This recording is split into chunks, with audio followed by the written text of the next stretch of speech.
Have you ever seen something so messed up online that it sticks with you forever? I did. My name's Alex and I live with my parents in Portland, Oregon. We used to be a normal family. Quiet, boring, happy in our own small way. But that was before everything went wrong. Before Lena, I can't leave my parents alone these days. They've never really recovered since the night we lost her. You can feel it when you walk into our house. The heaviness in the air. The way Mom stares at nothing for hours, the way Dad refuses to talk about it. The silence feels alive here. Like the house remembers. Lena was 16. You know the type. Smart but moody, funny one moment and distant the next. She'd get angry over tiny things, slam her door, then act like nothing happened a day later.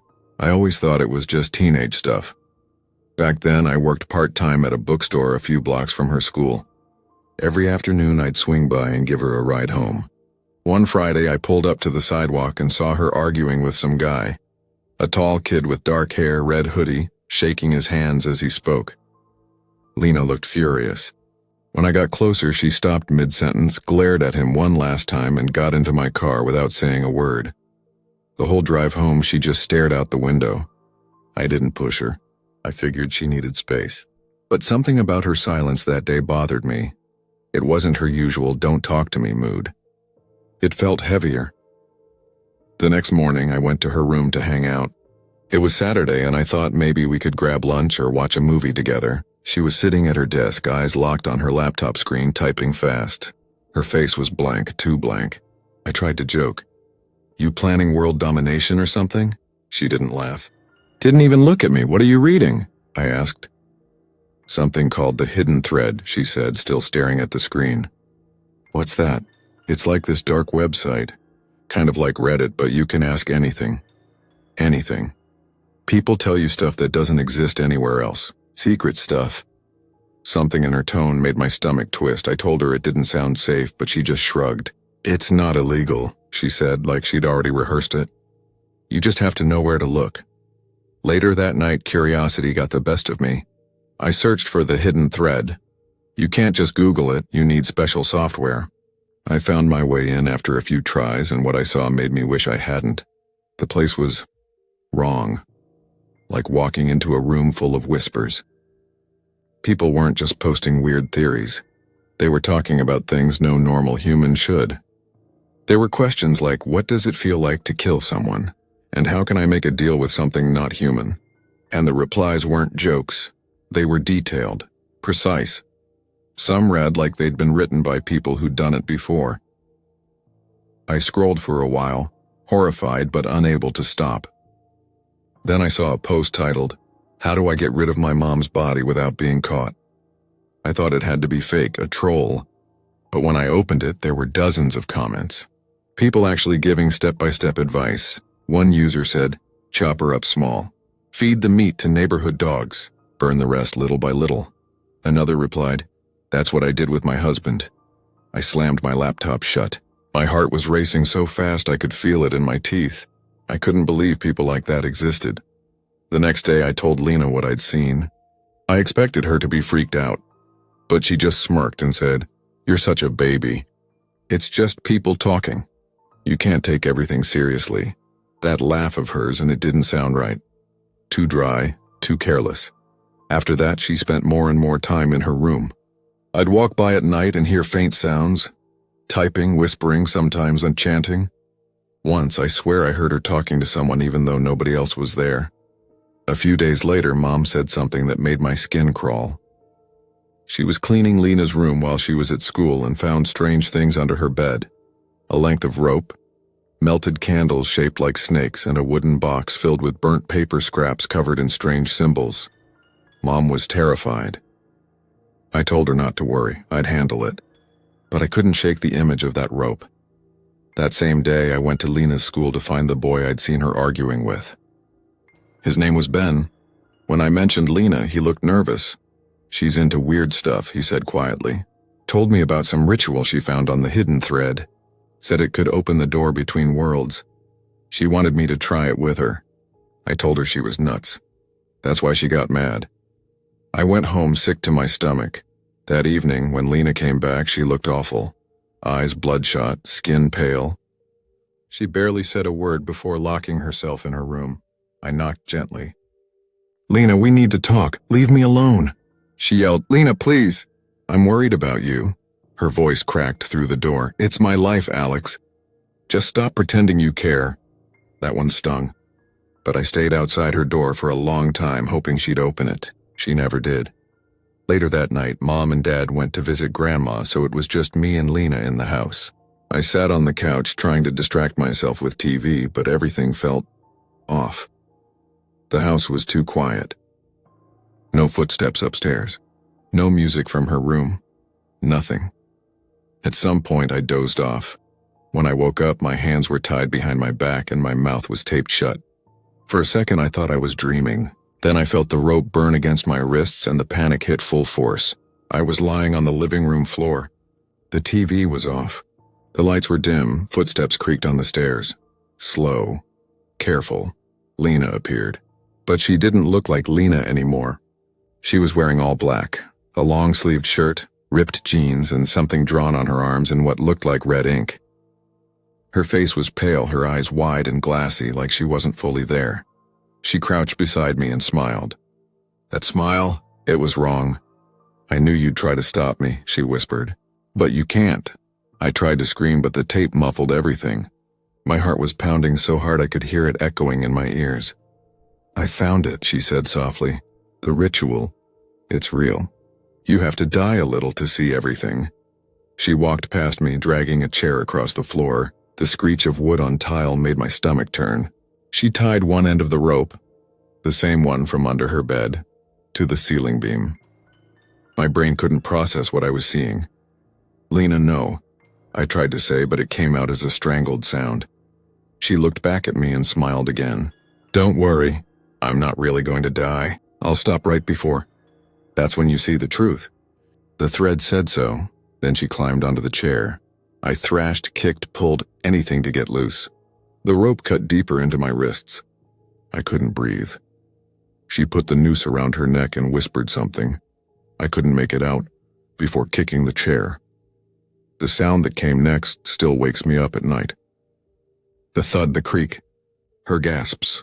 She tried to grab the rope to loosen it, but it was too tight. Her feet twitched, then slowed, then stopped. I passed out trying to scream her name. When I woke up, the house was full of sirens. The cops were everywhere. My mom was on the floor sobbing. My dad just stood there staring at the ceiling. Lena hung above him, still her shadow swaying on the wall. They said she'd been dead for hours. Now, a year later, Mom refuses to move out of the house. She says she feels Lena here, hears footsteps upstairs, the floor creaking, the sound of her typing at night. I've heard it too. I'll be in my room and the sound of her keyboard starts clicking through the walls even though her laptop's been gone for months. Sometimes I wake up and find my browser open, the same dark web portal she used, the hidden thread. Last night there was a message waiting for me. It said, "Welcome back, Alex. Would you like to see her again?" I closed the laptop, but the message was already burned into my brain. Now when the house gets quiet, I swear I can hear her whisper my name. And every night that same sound, the faint creak of a rope, echoes from upstairs.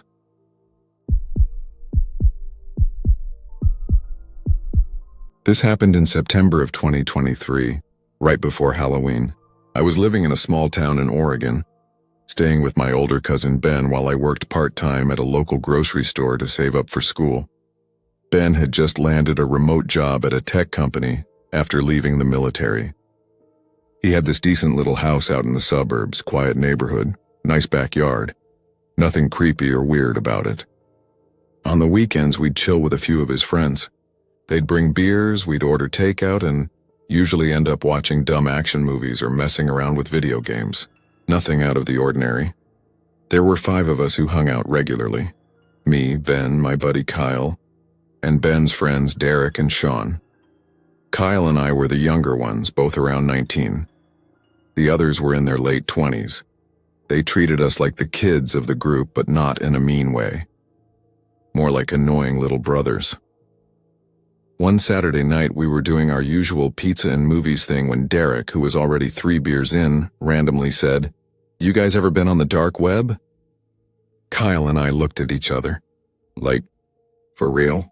I asked. Yeah, Derek said, leaning forward like he was about to tell some big secret. It's not just drugs and hackers. There's crazy stuff on there. Like crazy, that got our attention. Ben rolled his eyes at first, but Derek wouldn't shut up about it. He said he'd browsed it a few times with co-workers just for kicks. He mentioned websites that sold cursed objects, hitman services, even live auctions that he refused to explain. Kyle and I were both half creeped out and half fascinated.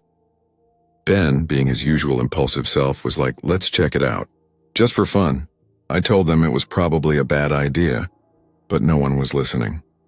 Derek grabbed Ben's laptop and downloaded the Tor browser, explaining how it masked your IP address so no one could trace what you were doing. Within minutes, we were on something called the Hidden Wiki, which is like the dark web's version of a homepage, and let me tell you, everything about it felt off. The layout was basic, like an old forum from the early 2000s. Most of the links were sketchy. Some pages were just blank with weird symbols. Others had horrifying titles like DIY Amputation Guide or Cannibal Cookbook. We clicked one out of curiosity. It was called How to Prepare Human Meat. The page loaded, and I swear to God it had actual instructions. Detailed stuff, diagrams, even serving tips. I got this sick feeling in my stomach. Guys, turn it off, I said. Ben looked pale. Yeah, let's get out of here. Derek laughed and said, dark web's not for babies. But even he didn't try to stop us from closing the tab. Just as we were about to shut the laptop, an ad popped up on the screen. Unlike the others, this one wasn't flashing or glitchy. It just said in plain black text, buy it if you can. Kyle pointed at it and said, wait, I've seen YouTubers talk about that. It's a dark web mystery box thing. Ben clicked it. The page looked like a hidden version of eBay. Nothing fancy. Just a bunch of listings titled Mystery Box with no images, no details, no sizes. Just prices. Some were $20. Some were over $1,000. The one Ben hovered over was $200. I immediately said, don't. You don't know what's in it. It could be illegal. But Ben had that look in his eye. He clicked buy without saying a word. The site accepted Bitcoin only. Apparently, Derek already had a small amount in a wallet, so they used that. Within seconds, the screen said, purchase confirmed, a message will follow. I walked away, frustrated. You're all idiots, I muttered. The next few days were normal. I didn't bring up the box again. I figured maybe it wouldn't come. Maybe it was a scam. But on Thursday afternoon, Ben got a text from an unknown number. It said, your package will be delivered. This item is non-refundable. Location and time will be sent soon. The number wasn't saved, and the message had no other details. Just that, it was weirdly formal. No emoji, no slang. Just flat, cold words. I told Ben not to go alone if the location came through. He nodded, but I could tell he was spooked. He swore he hadn't given anyone his number. The next day, Friday evening around 6 p.m., he got another text. Your pickup location, Harrow Bridge. I told him, do not be late, I knew the place. It was an old overpass on the edge of town, near a dried-up riverbed. Totally deserted at night. We got in the car around 8:30 and picked up Kyle. The sun was down and the bridge looked even creepier in the dark. No streetlights, just our headlights cutting through the fog. We pulled over and waited. No one was there. Kyle started laughing. Congrats. You paid $200 for a murder site and a bedtime story. But then Ben whispered, look, we followed his gaze. There, on the side of the road, right where the bridge met the dirt path, was a plain cardboard box. No labels, no markings, just sitting there like someone had dropped it off and vanished. We got out slowly. The wind made this low whistling sound through the bridge beams, and the whole place smelled damp and metallic. The box wasn't even taped shut, just folded closed. Ben picked it up. Feels like something's inside. We got back home and set it on the living room table. He texted Derek and Sean, who showed up within 30 minutes, both excited like little kids. Everyone was hyped. Except me. I stayed quiet, just watching. By 9:15, the 5 of us were circled around the box. Someone cracked open a beer. Sean grabbed his phone to record. Derek said, let's open this thing. Kyle used a kitchen knife to slice the flaps open. Inside were 3 smaller packages, each wrapped in thick layers of bubble wrap. Ben picked the smallest one and tore it open. It was a belt, but not a normal one. The leather was weird, pale and almost translucent. It felt soft, like it would tear if you bent it too hard.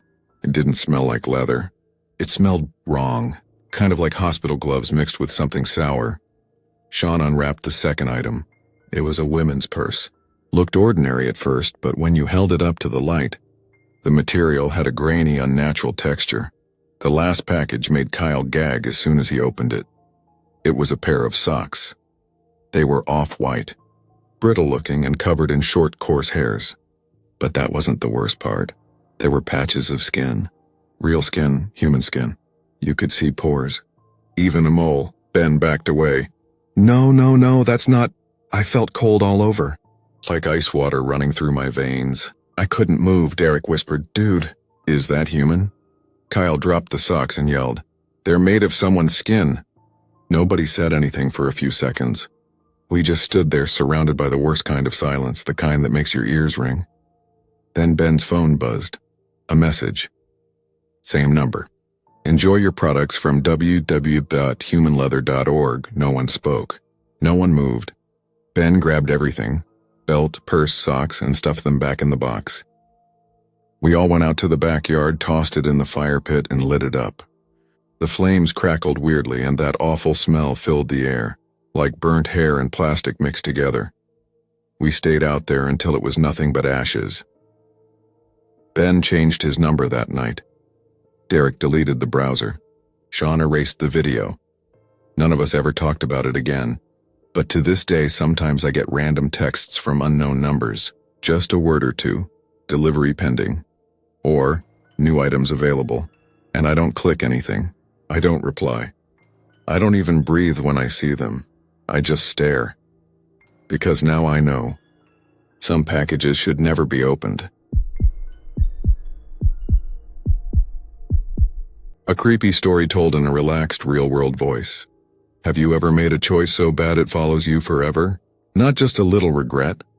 I'm talking about the kind of thing that changes your life completely, like a shadow you can't shake. Yeah, that happened to me. And no matter how many years pass, I still wish I could go back and erase that one stupid night. It all started back in 2017. I had just turned 18 and moved to a college town in Oregon called Clearwater Falls. A real quiet place, surrounded by woods and mountains. It looked like something out of a postcard. I thought I was getting a fresh start. Freedom, dorm parties, late-night junk food, the usual stuff. I was living with this guy named Marcus. He was a junior 2 years ahead of me. We weren't close or anything, more like roommates with a mutual understanding. He did his thing, I did mine. Marcus was the kind of guy who had connections. He knew people. If there was a party happening, he was invited. If someone needed something, booze, weed, even pills, and he had a guy, I didn't get involved. I mean, yeah, I partied, but nothing crazy. A couple drinks here and there. Maybe a joint when I was feeling adventurous. But that was it. Then came the night everything changed. I'd just gotten dumped. Her name was Lila. We'd been dating for 5 months, and out of nowhere she tells me I'm emotionally immature and a walking red flag. Harsh, right? I was pissed. Embarrassed, too. I started pacing the apartment, fuming, trying not to throw my phone across the room. Marcus must have heard me because he knocked on my door and said, "Rough night?" I didn't even answer.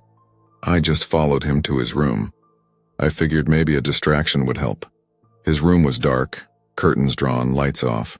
Just this eerie blue glow from his computer screen. It lit up half his face, and I swear for a second he didn't even look human. Just this hollow-eyed silhouette hunched over a keyboard. He turned slowly, looked at me and said, "Come in, man, chill." I sat on the edge of his bed while he rummaged through his drawer and handed me a cigarette. "This'll take the edge off," he said. I didn't even think. I lit it up and leaned back, trying to stop my brain from spiraling. That's when I noticed his screen. It didn't look like normal Google. The background was black and the address bar didn't end in .com. It said Onion. What's that? I asked, pointing. He gave me this lazy smirk. "Welcome to the dark web, kid." Now I'd heard of the dark web before. Everyone had. You picture some hacker in a hoodie selling stolen credit cards and body parts or something, but I'd never seen it myself. Marcus clicked around like it was no big deal, showing me all this crazy stuff. Pages where you could buy fake IDs, guns, credit card info, you name it. But what really got my attention was when he pulled up a site called the Hollow Market. Like Amazon, he said, but way sketchier.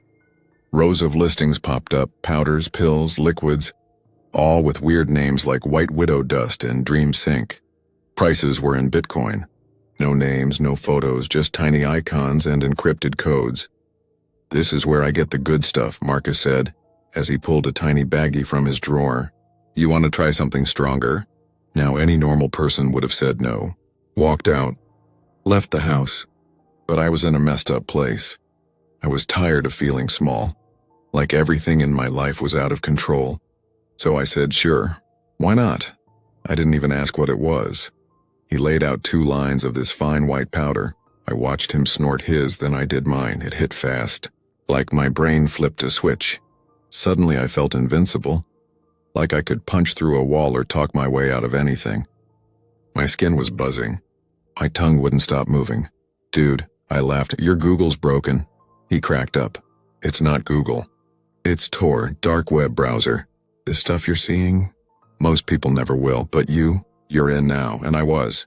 After that night, I kept going back. Marcus always had something new. We'd smoke, snort, scroll through pages of forbidden stuff like it was some kind of video game. I didn't even notice I was slipping. Not at first. A couple weeks later, Marcus told me he was moving out. Said he was done with college, done with drugs, done with everything. I asked if he could hook me up before he left. He shook his head. Cold turkey, man. I'm out. You should stop too. But I couldn't. I was already too far gone, so I decided to try ordering on my own.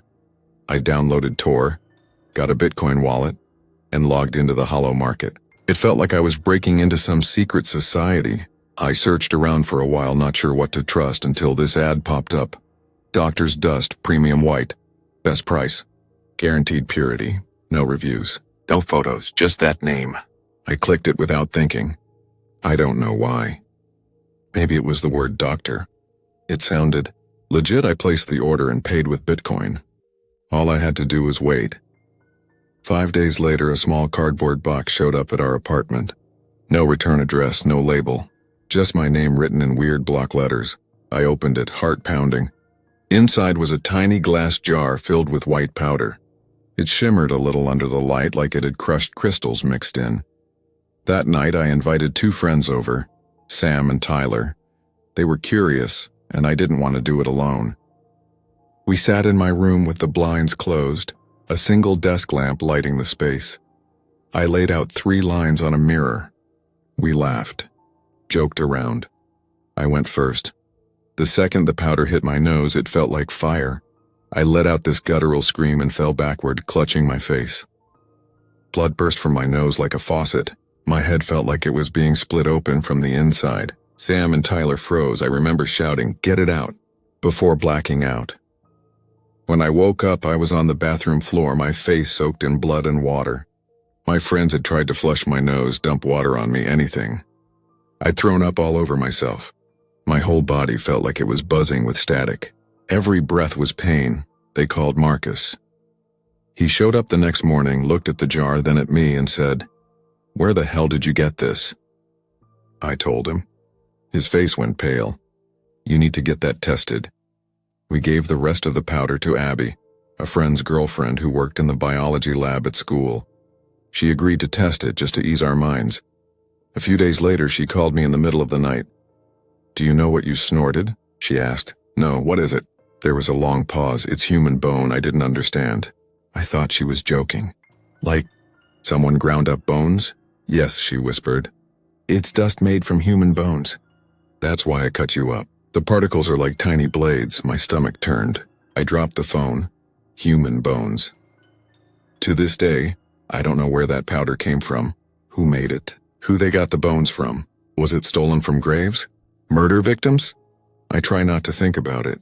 But sometimes at night I hear a crackling sound in my nose like dry leaves crunching. It's probably just in my head. Probably. I haven't touched anything since. I've been clean for years. But I'll never forget that night. The pain, the fear, the cold realization of what I'd done. People always say one moment can change your life. They're right, but they never tell you it might be the worst moment, the one that haunts you every time you close your eyes.